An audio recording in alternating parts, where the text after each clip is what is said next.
тіркеліп, лайк басып, пікір қалдырыңыз. Қай қаладан сағат нешеде көріп отырсыз? Жаза кетіңіз. Зейнептің Талғар ауданындағы жайлы коттеджде ас үйде қазақ оюлы дастарханда гүлдермен бірге таңғы ас, бауырсақ, омлет және де смузи дайындап радио тыңдайды. Данияр фитнес орталығынан келіп, Раушан гүлдерді алып келеді. Аружан мектепке дайындалып, планшетпен сурет салып отыр. Зейнеп радиодағы әнге еріп, шымайып, ой, мынау аяулым әнім менің жас кезімді еске түсіреді.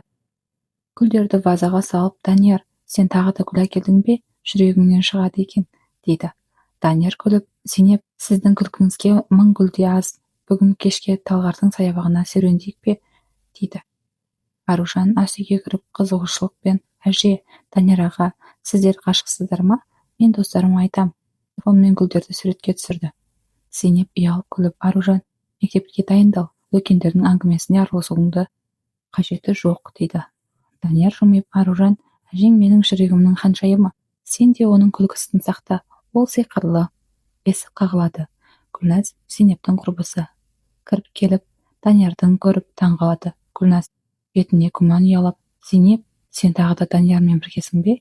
Көршілер сөйлеп жүр, 65-те мұндай махаббат деген недір? Бәзі тіпті Даниярды ақша үшін жүр деп айтып жүр, дейді. Зейнеп жұмсақ, бірақ сенімді. Гүлназ махаббатының жасы жоқ. Данияр мені бақыт етеді. Ләззаттың өсегіне мән берме, деді. Гүлназ басын шайқап, мөлдір білсе не болады? Аружанға ұят емес пе? Данияр сабырлы үнмен, Гүлназ апа, менің Зейнепке деген сезімім шынайы. Біздің бақытымыз басқалардың пікіріне тәуелді емес. Зейнеп Гүлназға шай құйып, әңгімені басқа жаққа бұрады. Гүлназ ренжіңкіреп кетеді. Түсте Зейнеп пен Данияр Талғардың саябағына серуендеуге шығады. Саябақта ағаштардың көлеңкесінде қол ұстасып жүреді. Жастар мен егде адамдар таңданып қарайды. Кейбірі сыбырлайды. Зейнептің көңіліне күмән ұялайды. Зейнеп ойланып, Данияр, сен шынымен де менімен бақыттысың ба? Жас айырмашылығым сенен алаңдатпайды ма? Көршілердің сөзі менің ойландырады. Данияр көздерінің шынайылық төгіліп, Зейнеп, сіздің өмірге деген құштарлығыңыз, ақылыңыз, жүрегіңіз мен үшін бәрі жас деген сана ғана. Мен сізбен өмір бойы бірге болғым келеді. Зейнеп жымиып Даниярдың қолын қысады. Олар саябақта кафеге отырып балмұздақ жейді. Данияр Зейнепке жас кезіндегі армандар туралы әңгімелейді. Данияр, мен әрдайым шынайы махаббатты іздедім. Сізді фитнес орталығында алғаш көргенде жүрегім тоқтады. Сіздің күлкіңіз мені баурап алды, дейді. Зейнеп жымиып, мен де сені алғаш көргенде өмірімде жаңа бет ашылғандай сезіндім. Бірақ қоғамның пікірі мен алаңдатты. Зейнеп түнге мөлдір келіп анасының Даниярмен қарым-қатынасын естиді. Аружан мектепте қайтады. Гүлназ көршілердің сынын айтады. Данияр Айбекпен сөйлеседі. Қонақ бөлмеде Зейнеп пен Мөлдір дастархан басында шай ішіп отыр. Мөлдір телефонның көршісі Ләззаттың хабарламасын оқиды. Мөлдір ренжіп, апа, Ләззат әде Зейнеп жас жігітпен жүр деп ұятқа қалды деп жазыпты. Бұл рас па? Данияр деген кім? Зейнеп сабырлы күймен, Мөлдір, Данияр менің өміріме бақыт әкелетін адам. Ол менен 40 жас кіші, бірақ жасымыз, жүрегіміз бір. Мөлдір ашуланып, апа, сен не деп айтып тұрсың? 65-те мұндай махаббат деген не? Аружаннан ұят емес пе? Көршілер не дейді? Зейнеп жұмсақ үнмен, Мөлдір, менің өмірімде не қалайтынымды білемін. Данияр мені шынымен жақсы көреді. Аружан мектепте келіп әңгімені естіді. Аружан аңғал. Мама, әже бақытты болса, неге ұрсасын? Данияр аға керемет, ол маған сурет салуды планшетке жаңа қосымша орнатып берді. Зейнеп жымиып, Аружанды құшақтап, менің Аружаным, сен әрдайым менің күшімсің, деді. Мөлдір ренжіп, апа, сен Аружанды ойладың ба? Мектептегі достар оны мазақ етсе ше? Мөлдірдің сөмкесі алып ренжіп кетеді. Зейнеп ойға батып терезеге қарайды. Талғардың орталығындағы жайлы кафеде Данияр мен Айбек кофе ішіп отыр. Сөйлеседі. Айбек әзілдеп, Данияр, сен нағыз романтиксің. Зейнеп апаймен үйленем деп жүрсің бе? Ата-анаң не дейді? Данияр ойланып, олар әлі білмейді, бірақ мен Зейнепті ешкімге бермеймін. Ол менің өмірімнің мәні. Айбек жымиып, досым, сен батырсың, бірақ қоғамның пікіріне дайын бол. Көршілер сенің ақша үшін деп жүр, дейді. Данияр сенімді түрде, мен Зейнептің ақшасына емес, жүрегіне ғашықпын. Оны дәлелдеймін. Үйде Гүлназ Зейнепке қайта келіп, кеңес береді. Гүлназ, Зейнеп, сен ақылға кел. Данияр сені алдап жүрме. Ләззат ол жігіттің жоспары бар деп жүр, дейді. Зейнеп ашуланып, Гүлназ, сен менің құрбымсың ба? Даниярдың жүрегі таза, менің бақытымды қолдансаңшы. Гүлназ ренжіп кетеді. Зейнеп жалғыз қалып ескі фотоальбомды ашады. Онда жас кезіндегі суреттер. Марқұм күйеуінің түскен сәттері бар. Ол күрсініп өз-өзінен сөйлейді. Зейнеп: мен өмір бойы отбасым үшін өмір сүрдім. Енді өзім үшін бақытты болуға құқым бар шығар. Зейнептің үйі және Талғардың мейрамханасы. Зейнеп пен Данияр қарапайым неке қию рәсіміне дайындалады. Мөлдір мен Гүлназ қарсы, Аружан мен Ермек қолдайды. Зейнептің үйі. Зейнеп ақ көйлек киіп айна алдында тұр. Аружан оған гүл шоғын әкеледі. Аружан қуанып: әже, сен әдемісің. Данияр аға екеуің мәңгі бірге болыңдар, дейді. Зейнеп жымиып: рахмет Аружаным, сен менің қуанышымсың. Данияр костюмін киіп Зейнепті құшақтайды. Данияр: Зейнеп, сен менің арманымсың. Бүгіннен бастап мәңгі біргеміз.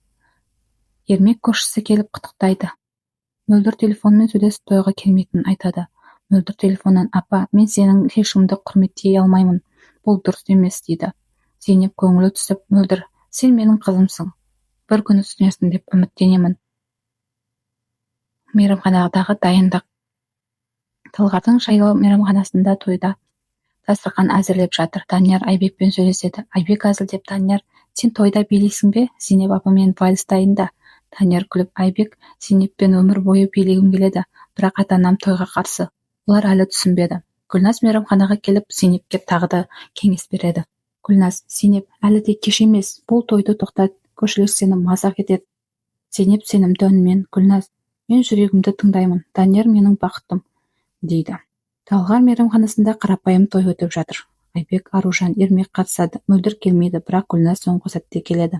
Мейрамхана. Зейнеп ақ көйлек киіп Даниярмен бірге қол ұстасып дастарханда қазақ ұлттық тағамдарын жеп отыр. Аружан гүл шашып билейді. Айбек микрофонмен: Данияр, сен батырсың. Зейнеп апа керемет әйел, бақытты болыңдар, деп дос айтады. Аружан қуанып: әже, сен нағыз қаншайымсың. Зейнеп пен Данияр алғашқы биін билейді. Көпшілік қол шапалақтайды. Гүлназ соңғы сәтте кіріп Зейнепті құшақтайды. Гүлназ жылап: Зейнеп, мен қателестім. Сенің бақытың менің де қуанышым, кешір, дейді. Зейнеп жымиып: Гүлназ, сен әрдайым менің құрбымсың, рахмет. Мөлдір тойға келмеді, бірақ Зейнепке хабарлама жазды. Мөлдір: хабарлама, апа, мен әлі ренжідім, бірақ бақытты болғаныңды қалаймын. Зейнеп пен Данияр үйге қайтады. Зейнеп Даниярға: бүгін өмірімнің ең бақытты күні, бірақ Мөлдірдің реніші жүрегімді ауыртты, дейді. Данияр жұбатады. Зейнеп: Мөлдір бір күні түсінеді, біз бірге бәрін жеңеміз. Зейнеп дәрігерге барады. Жүкті екенін біледі. Мөлдір мен Гүлназ тағы да алаңдайды. Дәрігердің кабинетіне. Зейнеп дәрігердің кабинетінде отыр. Дәрігер УЗИ нәтижесін қарайды. Дәрігер: Зейнеп ханым, сіз жүкті екенсіз. Бұл жақсыға сирек, бірақ денсаулығыңыз жақсы. Сақ болыңыз, үнемі тексеріліп тұрыңыз, дейді. Зейнеп таңғалып: жүкті, бұл мүмкін бе, деп жымияды. Бұл керемет. Зейнеп үйге қайтып Даниярға айтады. Данияр қуанып: Зейнеп, бұл біздің махаббатымыздың жемісі. Мен әке боламын. Зейнепті құшақтайды. Зейнеп Мөлдірге хабарласады, бірақ Мөлдір ашуланады. Мөлдір телефоннан: апа, сен не істеп жүрсің? 65-те бала туу қауіпті, денсаулығыңызды ойлаңыз, дейді. Зейнеп жұмсақ үнмен: Мөлдір, менің дәрігермен ақылдастым, бұл менің бақытым, мен қолдасаңшы. Гүлназ Зейнепке келіп тағы кеңес береді. Зейнеп: жүктілік, бұл ұят емес пе? Ләззат бәрін сөйлеп жүр, дейді. Зейнеп ашуланып: Гүлназ, менің өміріме араласуды доғар, мен бақыттымын. Данияр Зейнепті ата-анасы Бақыт пен Жанармен таныстырады. Айжан да қатысады. Даниярдың үйі. Дастархан басында Бақыт, Жанар, Айжан, Зейнеп пен және Данияр отыр. Бақыт әкесі Даниярға: сен не істеп жүрсің? Зейнеп сенен 40 жас үлкен, бұл не деген ұят, дейді. Жанар жұмсақ үнмен: Данияр, біз сені уайымдаймыз, көршілер не дейді? Айжан алаңдап: аға, сен Зейнепті шынымен жақсы көресің бе? Жүкті екенін естідім, дейді. Данияр сенімді: әке, анашым. Айжан: мен Зейнепті жүрегіммен жақсы көрем. Ол жүкті, мен әке боламын. Бізді қолдаңдаршы, дейді. Зейнеп жұмсақ үнмен Бақыт: Жанар: мен Даниярды бақытты ету үшін бәріне дайынмын. Бақыт ренжіп орнынан тұрады. Мен бұған келіспеймін. Данияр, ақылға кел. Жанар Зейнепке жымиып, бірақ үндемейді. Айжан: аға, мен сені қолдаймын, бірақ ата-анамызды ренжітпе. Зейнептің үйі. Көршілердің өсегі күшейеді. Аружан мектепте ренжиді. Ләззат көршісі Зейнепке келіп өзек айтады. Ләззат: Зейнеп, сен туралы бәрі сөйлейді. Данияр сені алдап жүр деп жатыр. Жүкті екенің рас па?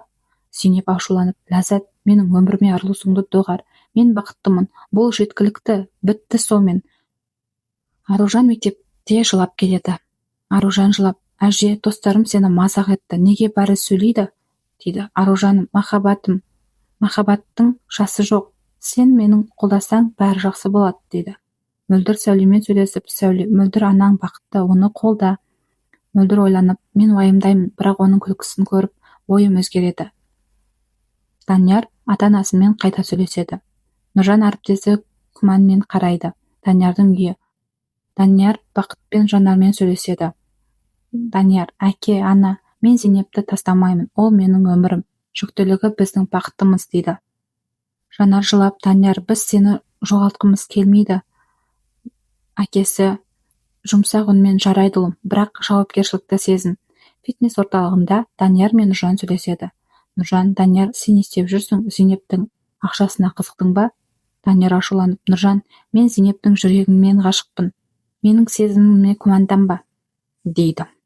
Мөлдір мен Сәуле Қайратпен сөйлеседі. Зейнептің бақытын көріп ойланады. Мөлдірдің үйі. Мөлдір Сәулемен шай ішіп отыр. Сәуле: Мөлдір анаң бақытты, оны қолда, жүктілік керемет, дейді. Мөлдір ойланып: мен уайымдаймын, бірақ анамның күлкісін көріп жүрегім жылиды, деп қайтадан айтады. Зейнеп үйдің бәрі жиналады. Гүлназ, Мөлдір, Аружан, Ермек және Сәуле қатысады. Қонақ бөлмеде дастархан басында бәрі отыр. Зейнеп шай құйып бауырсақ ұсынады. Мөлдір жұмсақ үнімен: апа, мен сені ренжіттім. Бақытты болсаңыз, мен де қуанамын, дейді. Гүлназ: Зейнеп, мен де қателестім. Сенің бақыттың ең маңыздысы. Кешір, дейді. Аружан қуанып: ура, енді бәрі тату болады, деп жымияды. Ермек: Зейнеп, сен өмірің кез келген сынағына жеңесің. Зейнеп пен Данияр балаға дайындалады. Аружан бауырына сыйлық дайындайды.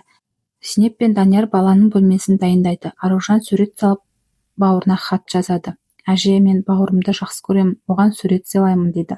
Зейнеп жымиып: Аружаным, сен ең жақсы әпке боласың, дейді. Данияр Зейнепке сөз береді. Данияр: Зейнеп, мен сендерді ешқашан ренжітпеймін. Біздің бала махаббатымыздың дәлелі. Зейнептің үйі. Дастархан басында бәрі жиналады. Дастарханда толы қазақтың ұлттық тағамдары дайындалған. Бәрі күліп әңгімелеседі. Зейнеп: сен өмірдің кез келген сынағын жеңдің, бақытты болыңдар, дейді. Айжан Даниярдың қарындасы: аға, Зейнеп апай керемет, мен сендерді қолдаймын, деді. Кеш махаббаттың күші, махаббаттың жасқа, қоғам пікіріне және кедергілерге бағынбайтынын көрсететін терең әңгіме. Зейнеп пен Даниярдың арасы 40 жас айырмашылығына қарамастан, тапқан бақытты шынайы сезіммен кез келген сынақты жеңетінін дәлелдеді. Мөлдір мен Гүлназдың реніші, Аружанның балалық қолдауы, Ермек пен Сәуленің ақылы, Ләззаттың кешірімі отбасы мен қоғамның түсінікке өсуін ашады. Зейнептің жүктілігі өмірдің кереметі, оның батылдығы жүректің тыңдауы мен символы. Осыған орай, сіз өмірде не үшін күресесіз? Махаббат пен бақытты таңдауда батылыңыз жете ме? Қоғам пікірі сізді тоқтата ала ма? Зейнеп сияқты жүрегіңізді тыңдап, өз жолыңызды таба аласыз ба? Махаббат сіз үшін нені білдіреді?